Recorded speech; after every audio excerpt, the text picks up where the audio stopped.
Então vamos que vamos, meus amores! Agora é a hora da gente entender o que significa esse binômio que consagra a ampla defesa no processo penal. Então, reparem, a primeira coisa que a gente precisa entender é que haverá, já mencionei isso no bloco anterior, haverá cerceamento de defesa se não tiver sido respeitada a defesa técnica, se não tiver sido respeitada a autodefesa. Não basta uma delas, eu preciso de ambas. E aí, nesse sentido, nós vamos encontrar uma série de posicionamentos jurisprudenciais simulados do Supremo Tribunal Federal. Reparem que são várias as súmulas relacionadas à ampla defesa, dentro tanto do STJ quanto do STF, a gente vai encontrar nuances em vários momentos. Mas existem algumas súmulas, né, daquelas que surgiram lá nos idos de 2002, 2003, por ali, do Supremo, que consagram exatamente a necessidade de que se respeite tanto a autodefesa, que é o direito do réu de se autodefender, ele próprio, com as suas próprias palavras, bem como a presença da defesa técnica. Novamente, eu vou reiterar. Se houver violação à autodefesa, se não for respeitada a autodefesa do acusado, o que você tem é violação à ampla defesa. Haverá cerceamento de defesa e isso gera nulidade absoluta.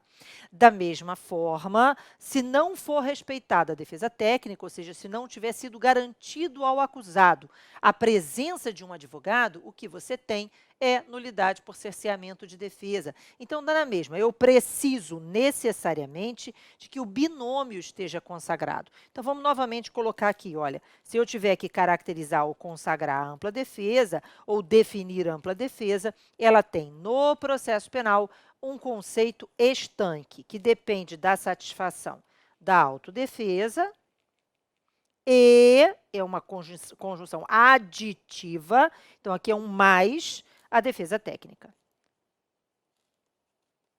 Muito bem. E onde é que eu vou encontrar, Ana? Quais são essas súmulas? E aí, vamos lá.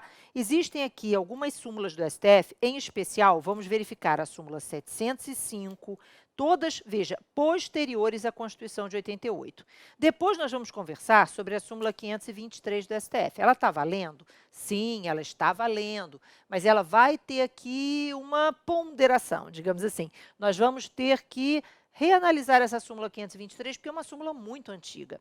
Agora, a súmula 705, a 707, a 708 são súmulas pós-Constituição de 88, que vão mostrar exatamente essa questão. Olha, necessário para que você realmente garanta a ampla defesa do réu no processo penal, que tenha sido satisfeita a autodefesa e a defesa técnica. Não basta uma, não basta a outra. É preciso que as duas tenham sido respeitadas e conjugadas. Então, eu tenho que garantir ao réu a presença de um advogado e que tenha condições de exercer a sua defesa, e eu preciso garantir também ao réu que ele possa se autodefender. Então, vamos lá, vamos voltar para cá. Então, olha a súmula 705, o que ela dispõe. Ela diz assim: a renúncia do réu ao direito de apelação, manifestada sem assistência do defensor, não impede o conhecimento da apelação por este interposta.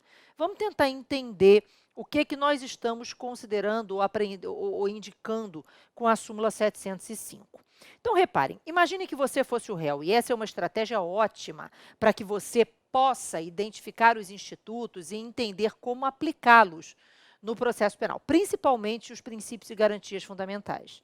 Vejam, imagine que você seja o réu, que você esteja sendo processado pela prática de um crime de roubo, exemplo, um crime que pode ter uma pena aí de 4 a 10 anos de reclusão. Muito bem.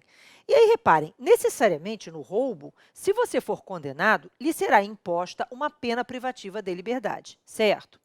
Você gostaria de que só o seu advogado fosse informado da sentença? É um detalhe importante, porque imaginem que no processo, que nós estivéssemos no processo civil. Se nós estivéssemos no processo civil e, obviamente, aquele réu possuía lá, vai ter um advogado, veja, se existe uma sentença desfavorável a uma das partes, e as partes estão ali, obviamente, amparadas por uma defesa técnica, o juiz no processo civil pode realizar a intimação daquela sentença na figura do advogado, que tem poderes para tomar conhecimento dessa decisão e, se for o caso, dela recorrer. Lógico que no processo penal, o advogado do réu, seja ele um defensor público, seja ele um defensor dativo, que é um advogado nomeado pelo juiz, no caso de não haver defensoria pública naquela localidade, enfim, não existe como, não há defensores públicos suficientes para atender aquele caso concreto. Então, por conta da demanda da própria defensoria. Então, numa situação como essa, o juiz vai nomear um advogado como se fosse um defensor público, custeado pelo Estado, certo? Bom, mas fato é, gente, que, veja só, o juiz vai nomear aí este advogado dativo ou um defensor público, ou ainda que o réu tenha constituído um advogado. Mesmo que seja um advogado constituído pelo próprio acusado, na hora que o réu é condenado, não basta a intimação da defesa técnica. É preciso que eu também intime da sentença condenatória, principalmente se essa sentença condenatória é uma sentença que condena o réu a uma pena privativa de liberdade, para que o réu saiba do teor dessa sentença e que possa o réu manifestar, independentemente da manifestação do seu advogado, o seu interesse no recurso. Porque, reparem, os juízes não têm contato com o contrato firmado entre o advogado e o seu cliente. O juiz não sabe o teor da contratação. Ele não sabe se o contrato firmado entre o réu e o advogado era um contrato, por exemplo, para atuar até a sentença. Então, é preciso que eu dê a chance do réu de recorrer. Veja, o réu tem que ter conhecimento da condenação para interpor, se for o caso, ele próprio o recurso. Ana, como assim? É isso mesmo, no processo penal, o réu ele tem capacidade postulatória para a interposição do recurso de apelação.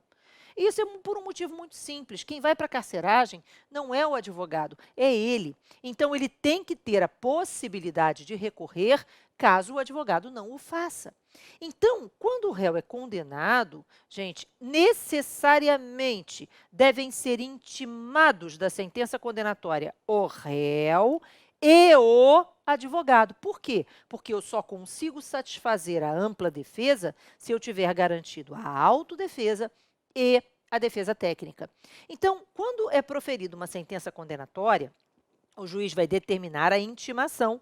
Lógico, se for um advogado constituído, vai intimar esse advogado através da imprensa oficial, né? E vai intimar o próprio réu pessoalmente da decisão. O réu pode ser revel. Depois nós vamos analisar, ainda dentro do contexto da ampla defesa, o que seria revelia no processo penal. Mas nesse momento, o que eu preciso que você entenda é que, ainda que o réu seja revel, ele tem que ser intimado daquela condenação, senão o processo simplesmente não transita em julgado. Ficou claro? Então, lógico, se ele é revel, ele vai ser intimado por edital, mas ele tem que ser intimado da sentença condenatória. E aí vem a nossa questão. Se o réu não for revel, ele tem que ser intimado pessoalmente. Então, o juiz proferiu a sentença. O que ele vai fazer? Determinar que um oficial de justiça vá até a casa do réu.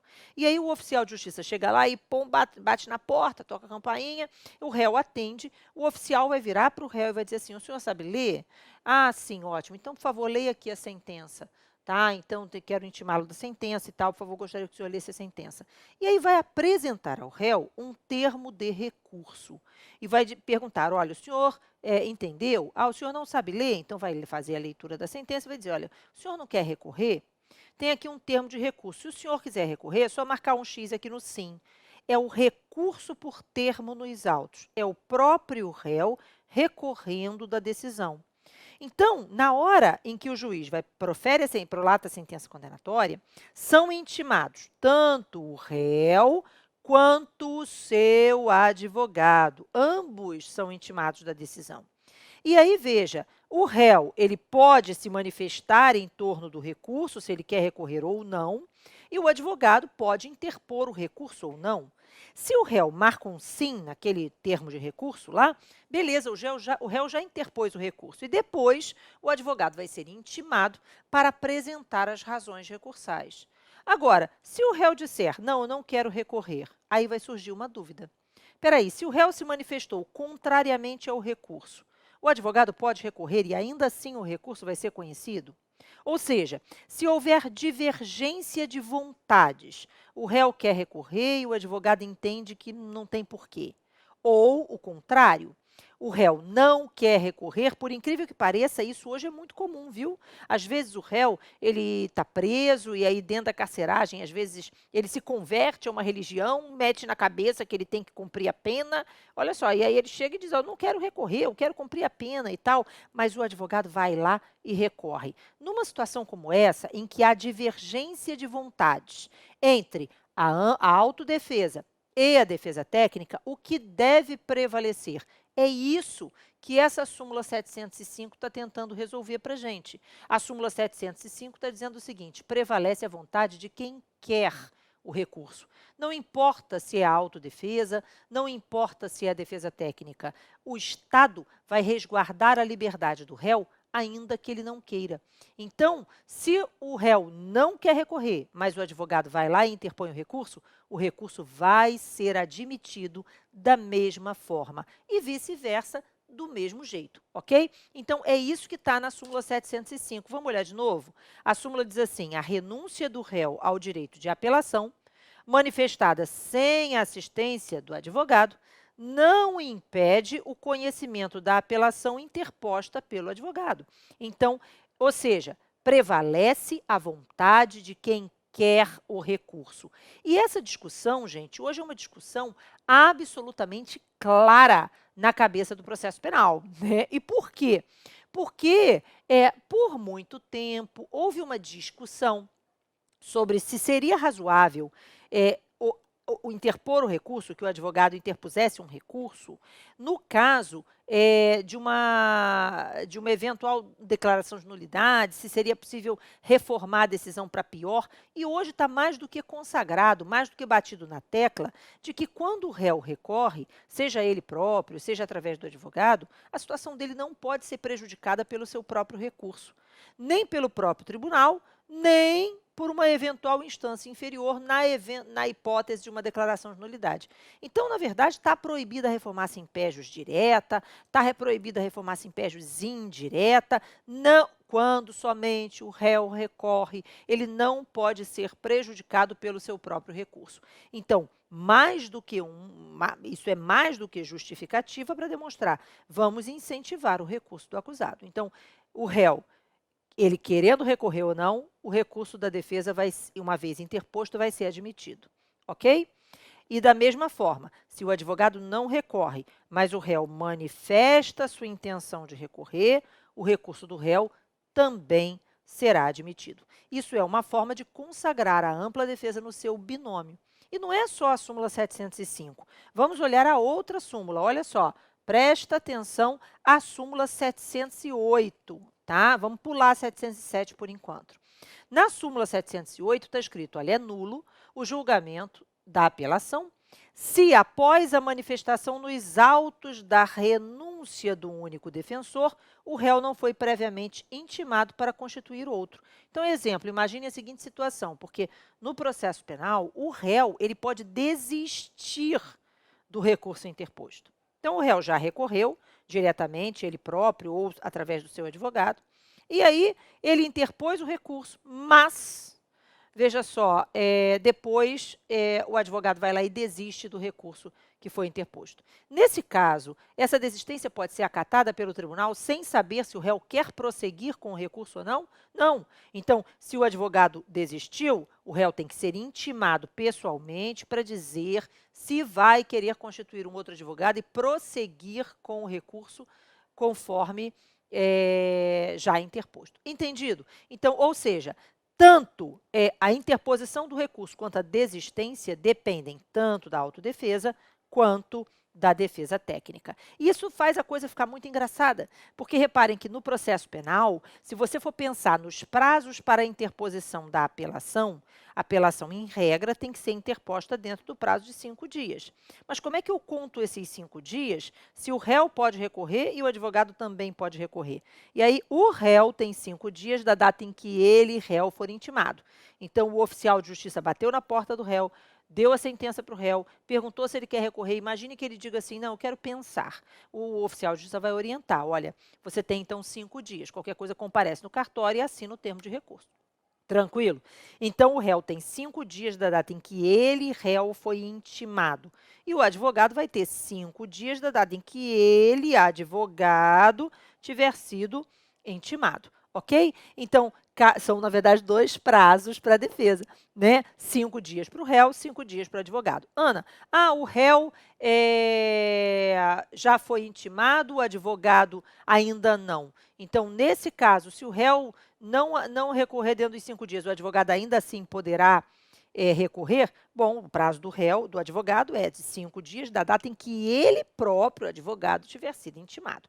Então, não tem problema nenhum, ok? Mas, Ana, e a súmula 707? A súmula 707 é uma outra situação, mas que também é uma demonstração clara da necessidade da autodefesa no processo penal. Para que eu garanta ampla defesa, eu preciso da autodefesa e da defesa técnica. Só a defesa técnica não é suficiente. E como é que isso, o que isso caracteriza? O que diz a súmula 707? Então, vamos ler a súmula 707 primeiro.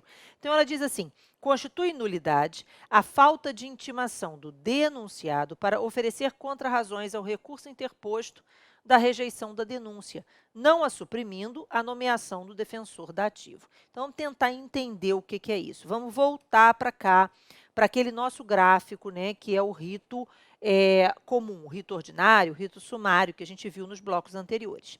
Imagine que tenha sido oferecida uma denúncia ou queixa. Beleza. E aí a gente já viu que a denúncia pode ser recebida ou ela pode ser rejeitada. Vamos imaginar que o juiz tenha rejeitado a denúncia. Então, o juiz, na verdade, não aceitou essa denúncia. E, por isso, essa rejeição, ela caracteriza a ausência de processo. Por quê? Porque o processo criminal ele é instaurado no momento do recebimento da peça acusatória. Então, se o juiz rejeitou a queixa, embora tenha ocorrido o oferecimento da denúncia, se o juiz rejeitou a denúncia ou a queixa, embora tenha ocorrido o oferecimento da petição inicial, o processo não chegou a ser instaurado. Só que, contra essa decisão de rejeição da denúncia ou da queixa, cabe recurso. Então, se essa denúncia foi oferecida perante uma vara criminal, ou perante o júri, ou perante o juizado de violência doméstica e familiar contra a mulher, o recurso cabível é o recurso em sentido estrito. A única exceção é no juizado especial em que o recurso contra a rejeição da denúncia ou queixa é apelação. Mas, em regra geral, contra essa decisão que rejeita a denúncia ou queixa, cabe recurso em sentido estrito. Então, imagine essa hipótese. O Ministério Público ofereceu a denúncia, o juiz rejeitou, o Ministério Público vai lá e interpõe o recurso em sentido estrito, apresentando as suas razões recursais e tudo mais. Antigamente, era muito comum, antes da Constituição de 88 principalmente, era muito comum. E mesmo depois da Constituição, os tribunais continuaram com aquele ranço, com aquele vício. Então, era muito comum que ocorresse o seguinte, o MP, ele recorre, interpõe o recurso em sentido estrito, reparem que ainda não houve processo, o réu nem foi cientificado de que essa denúncia foi oferecida, o MP recorre e agora os tribunais faziam o seguinte, eles nomeavam um defensor público para apresentar as contrarrazões ao recurso sem dar a oportunidade do réu escolher o seu advogado, sem dar a oportunidade do réu de se manifestar. Vejam, se eu tenho que ter ampla defesa e contraditório, porque assim determina a Constituição, e a ampla defesa no processo penal, ela inclui a autodefesa e a defesa técnica, é extremamente importante que o réu seja informado de que existe o recurso, para que ele possa, caso queira, constituir um advogado, porque a escolha do advogado, nós vamos verificar, ela integra o núcleo da autodefesa. Então, o que vai acontecer? Eu tenho que dar a oportunidade ao réu, muito embora o processo nem sequer tenha sido instaurado, de escolher o seu advogado para elaborar essas contrarrazões recursais. Certo? Então, isso é uma forma da gente consagrar a autodefesa e garantir a enfim, perfeição da ampla defesa, também nessa hipótese do recurso em sentido estrito contra a rejeição da peça acusatória. Então, o que a gente tem, na verdade, é algo bem simples. Olha só, para eu garantir que o réu possa se autodefender, pelo menos na escolha do advogado que vai elaborar as suas contrarrazões ao recurso em sentido estrito, eu tenho que intimá-lo, né, daquela interposição do recurso para que possa, então, constituir o seu advogado. Então, é basicamente isso que diz a súmula 705, ok? Então, 707, na verdade, não a 705. 705, 708 e 707 são as súmulas que interessam nesse sentido de autodefesa e defesa técnica. Entenderam? Então, essa súmula ela vai consagrar o direito do réu de escolher o seu advogado. Mas aí, voltando, então, já que a gente entrou nessa seara, a gente vai voltar para essa discussão. Olha só, afinal de contas, o que é a defesa técnica no processo penal? E aí, novamente, a defesa técnica é a presença de um advogado. Muito bem. Então, alguém que possa e tenha capacidade postulatória. Lembrando que a capacidade postulatória, ou seja, a presença do advogado, a capacidade postulatória daqueles que patrocinam os interesses das partes, configuram no processo penal um pressuposto processual de validade. Da mesma forma que no processo civil. Então, o réu ele tem que estar amparado por um advogado. Repare, o nosso réu criminal ele tem o direito de permanecer calado, ele tem o direito de não ir, porque ele pode abrir mão do seu direito de presença. Isso tudo em função do direito ao silêncio, da garantia de não autoincriminação, que é o direito de não produção de prova contra si mesmo. Muito bem, tranquilo, mas o réu jamais poderá dizer no processo penal brasileiro que ele não quer um advogado. Querendo ou não, ele tem que ter um advogado. Ficou claro? E se ele não constituir um advogado de sua preferência, o juiz vai nomear um defensor público ou um advogado dativo. No entanto, o juiz não pode atropelar o direito do réu de escolher o advogado que ele quer ver patrocinando os seus interesses. Então, antes do juiz nomear um defensor público ou um advogado dativo, o juiz tem que dar a oportunidade ao réu de constituir um advogado de sua preferência, ok? Ana, é possível que o réu advogue em causa própria? Sim, é perfeitamente possível. Se o réu for advogado, ele pode advogar em causa própria. É lógico que isso não é aconselhável, da mesma forma que não é aconselhável, por exemplo, um médico cirurgião operar o seu filho, né? Mas é a mesma situação aqui. Mas o que você tem é que é possível, sim, que o réu advogue em causa própria. Agora, isso vai criar alguns óbices. Mais para frente, nós vamos conversar com você sobre um caso específico no interrogatório em que o réu estava advogando em causa própria, mas existia um outro réu. E aí ele queria, na qualidade de advogado, estar presente no interrogatório do co-réu. E aí o Supremo embarreirou. E aí teve que nomear um defensor público para aquele momento do interrogatório. Então, repare que nem todos os atos vai ficar tão fácil assim, mas depois a gente trabalha. Nesse primeiro momento, eu preciso que você entenda, em regra geral, o réu pode sim advogar em causa própria no processo penal. Agora, ele jamais pode dizer, não, eu não quero um advogado, eu não sou advogado e não quero advogado. Querendo ou não, ele vai ter um. Aí vem agora a nossa questão. Olha só, gente, a presença da defesa técnica, ela é fundamental sob pena de nulidade por cerceamento de defesa. Reparem que isso aconteceu, inclusive, naquela ação penal 470 no Supremo Tribunal Federal, que era um processo de competência originária, réus com prerrogativa de função, que era o famoso mensalão. No tal famoso mensalão, olha só, né, o ministro Joaquim Barbosa, na ocasião, havia um determinado réu em que a defesa havia abandonado o processo. E aí, veja, o Joaquim Barbosa não se atentou para essa situação e deixou o processo correr sem que aquele réu tivesse o seu advogado presente nas audiências, em uma parte do processo.